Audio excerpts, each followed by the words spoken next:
के शर्मा, आपने पुलिस का भगवाकरण कर दिया है, भाजपाकरण कर दिया है, ये आरोप लग रहा है आपके ऊपर, इसीलिए मुस्लिम समुदाय को धमका रहे हैं आपके पुलिस अफसर। मानक जी, मैं उतना ही जवाब दूंगा जितना कि भदौरिया जी ने कहा है। बस इतना ध्यान रखिएगा, यदि आप डिबेट सही से कराना चाहते हैं, भदौरिया साहब को बीच में बोलने मत दीजिएगा, क्योंकि ये चिल्लाने लगेंगे, आपा खो देंगे। यही इनकी जो है फितरत है हर डिबेट में, इसलिए फिर से कह रहा हूँ। देखिए, मुझे कुछ नहीं कहना, मुझे सिर्फ इतना कहना है कि गुंडों का सर्टिफिकेट कौन दे रहा है? एक पुलिस अफसर को गुंडा का सर्टिफिकेट दे रहा है वो व्यक्ति जिस पार्टी को पूरी उत्तर प्रदेश की जनता ये कहती है कि ये लाल टोपी को रंग देख के बता देती है कि ये गुंडों की पार्टी है। ये गुंडों की पार्टी आज एक पुलिस अफसर को गुंडा होने का सर्टिफिकेट दे रही है। ये इससे बड़ा हास्यास्पद कुछ नहीं हो सकता मानक जी। जिनके शासनकाल में 816 दंगे हुए हों, जिनके यहां गुंडई और फिरौती और भ्रष्टाचार की जो है नदियां बहती रही उस समय, वो आज एक पुलिस अफसर के बॉडी लैंग्वेज को एसेस कर रहे हैं। मुझे हंसी आ रही है। आपने एक बात और पूछा कि आप धमकियां, अभी चुनाव था ना, गुंडई किसको कहते हैं, धमकाना किसको कहते हैं? चुनाव के समय अखिलेश यादव कैसे धमकाते थे अधिकारियों को कि चुनाव हो जाने तो मैं देख लूंगा तुम लोगों को, मैं बता दूंगा तुम लोगों को। ये लैंग्वेज है अखिलेश यादव की। अरे गुंडई करने वाले, धमकियां देने वाले अधिकारियों को उत्तर प्रदेश के, इसीलिए आपका यह हस्र हुआ है। यह हस्र इसीलिए हो रहा है और अभी होना है। लेकिन अब मैं विषय पर आता हूं, मूल। अभी आपने अनुज चौधरी का एक परिचय दिया। मैं अनुज चौधरी का कोई प्रवक्ता नहीं, ना किसी पुलिस ऑफिसर का, लेकिन एक परिचय मुझे ध्यान पड़ गया एकाएक आपकी बातों से कि जब आपने कहा कि अनुज चौधरी कौन है, तो मुझे ध्यान पड़ा कि एक घटनाक्रम हुआ था मानक जी। एक घटनाक्रम हुआ था कि इनके एक बहुत जाने माने दिग्गज मंत्री होते थे, आजम खान, जो बहुत दिनों से जेल की हवा काट रहे हैं। आजम खान साहब एक बार ये सिटी सीओ थे अनुज चौधरी। आप लोग क्या खूब टीवी में चला है, रामपुर का वीडियो था, मैंने देखा है। आजम खान, हाँ, आरामपुर का, जिसमें इन्होंने कहा आजम खान ने कि ये वर्दी तुम्हें पुलिस अफसर मैंने बनाया है, अखिलेश यादव की एहसान से आप जो है पुलिस अफसर बने हो। तो इस अनुज यादव ने इसको जवाब दिया था कि आपके एहसान से नहीं बना हूं, अपनी योग्यता से बना हूं, अपनी जो है क्षमता से बना हूं, किसी के एहसान से आईएएस अधिकारी या ये अधिकारी नहीं बना हूं। तो इनके मुंह में करारा तमाचा मारा था, जो ये सत्ता के अहंकार में कूद रहे थे। और इनके इतना अहंकार था कि अधिकारियों से ऐसे इनके पेश आते थे लोग, इनके मंत्री, इनके अखिलेश यादव, इनके मुख्यमंत्री। तो उस अनुज चौधरी ने इनको जवाब दिया था जिसकी मलाल आज तक अखिलेश यादव और इस समाजवादी पार्टी को है। और अभी अभी आपने एक घटना और बताई कि इसके पैर में गोली लगी थी।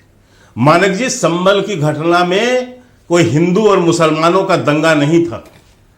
आदि आप लोगों ने सारी रिपोर्ट दिखाई है। वहां पर एक वर्ग विशेष के लोगों ने पुलिस के ऊपर हमला किया था। वहां कोई हिंदू मुसलमान दंगा नहीं हुआ। 3 महीने पहले कानून तोड़ते हुए एक वर्ग विशेष ने वहां पर पुलिस अधिकारियों पे गोली चलाई, पुलिस के ऊपर गोलियां चलाई और उनको जो है उनको काम करने से भी रोका और कई पुलिस अधिकारी घायल हुए उसमें। आप 3 महीने वहां बीते हैं। कुछ आम लोग भी मारे गए थे, वो भी बताते चलिए। के शर्मा, कुछ आम लोग भी मारे गए थे संभल में। हाँ, बिल्कुल बता रहा। आम लोगों को उसकी भी रिपोर्ट आ रही है कि उन्हीं की गोलियां चल रही थी, उन्हीं की गोलियां थी, उसकी भी रिपोर्ट आ रही है। वो भी बहुत सारे तथ्य स्पष्ट हो गए हैं। ये भी पता चला है कि उनका लिंक कहां से था और ये भी पता चला कि उनको किसने डायरेक्शन कौन दे रहा था और क्यों मारे गए थे उसमें। वो लोग आपस में ही गोलाबारी हो गई उनकी। पर अनुज चौधरी अलग तरह से तो अपनी बात कह सकते थे। ये कहने की क्या जरूरत है कि होली वाले दिन धर्म भ्रष्ट होता है तो घरों में ही रहे। मैं एक बात, मैं उसमें भी आता हूं। मैं थोड़ा सा आपके करोड़ों दर्शकों को बताना एक बात जरूरी है मानक जी, कि उनको पता होना चाहिए कि कितना संवेदन है। पूरे उत्तर प्रदेश का आर्डर नहीं है, एक महज जिले का आर्डर है। जिस जिले की परिस्थितियां क्या है, जिस जिले की परिस्थिति है, आप लोगों ने रिपोर्ट दिखाई कि एक भी अधिकारी वहां मुस्लिम बस्ती पर बिना पुलिस के जा नहीं सकता, बिजली का अधिकारी नहीं जा सकता। उसे पुलिस की पलटन लेके जानी होती है, तब वो किसी के घर के बिजली की मीटर चेक हो सकते हैं। और जब चेक हुए तो 150 से ज्यादा एफआईआर दर्ज हुए। ऐसे मोहल्ले हैं जहां 150-150, 200 हिंदू परिवारों को पलायन करना पड़ा है। हिंदू परिवार रह नहीं सकता उस बस्ती पर। यह वो संबल है, ये वो संबल है जिसमें भाईचारा का नारा लगा रहे थे अखिलेश यादव, और जब मीडिया रिपोर्ट्स बाहर निकल के आई तो पता चला कि स्वतंत्रता के बाद 24 से 25 दंगे इस संबल में हुए जहां हिंदुओं का नरसंहार हुआ। ये वो संबल है। आप किसको बताना चाहते हैं?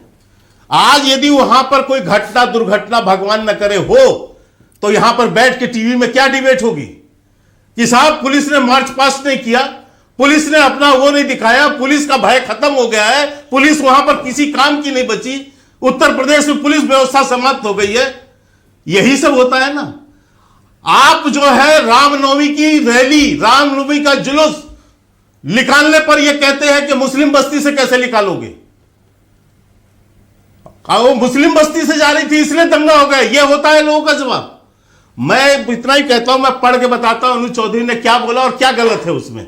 आपने कुछ लाइनें पढ़ी है, मैं भी सुना देता हूं। आपने वो बताया, ठीक है, उन्होंने कहा है कि जिस तरह पूरे साल इंतजार करता है मुस्लिम पक्ष ईद का, उसी तरह से होली का भी इंतजार हिंदू पक्ष करता है। होली रंग डाल के मिठाई खिला के बुरा न मानो होली कहकर मनाई जाती है।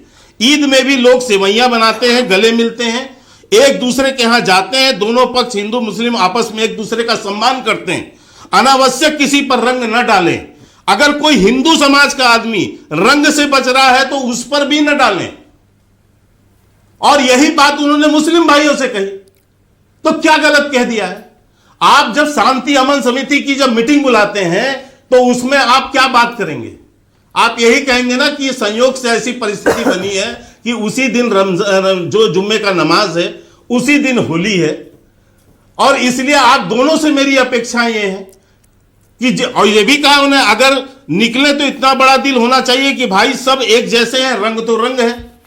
तो ये भी उन्होंने कहा है कि आप यदि खेलना चाहें तो आइए, स्वागत है, वो भी खेलिए। के शर्मा, लेकिन डीएसपी अनुज चौधरी पर बुनियादी आरोप है, उन पर यह आरोप है कि वो पुलिस में भर्ती होने लायक ही नहीं है। वो रील बनाते रहते हैं, वो पहलवान प्रवृत्ति के हैं, उनको पुलिसगिरी मतलब पुलिस का काम आता ही नहीं है, वो अनफिट है इसके लिए। ये आरोप लगा रहा है विपक्ष। रील बनाते रहते हैं वो इंस्टाग्राम पे। तो लगाएगा है क्योंकि इतना कुछ होता तो यही ना बन गए होते पुलिस ऑफिसर। ये क्यों खाक छान रहे होते? ये क्यों जिन बचपन से पैदा होते ही क्या नेता बनने की कोशिश किए थे? अब भदौरिया पे रुका नहीं जा रहा, जल्दी करो। ये भी बन गए होते, बने थे ना। मुलायम सिंह भी टीचर थे ना, मुलायम सिंह जी भी टीचर थे।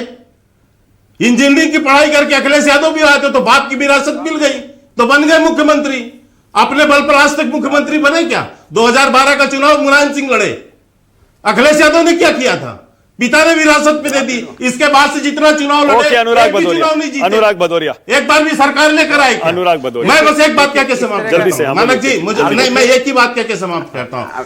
अभी जब आप अनुराग जी को बुला रहे थे तो देखिए वो 2-4 लाइन से ज्यादा इस विषय पे नहीं बोल पाए।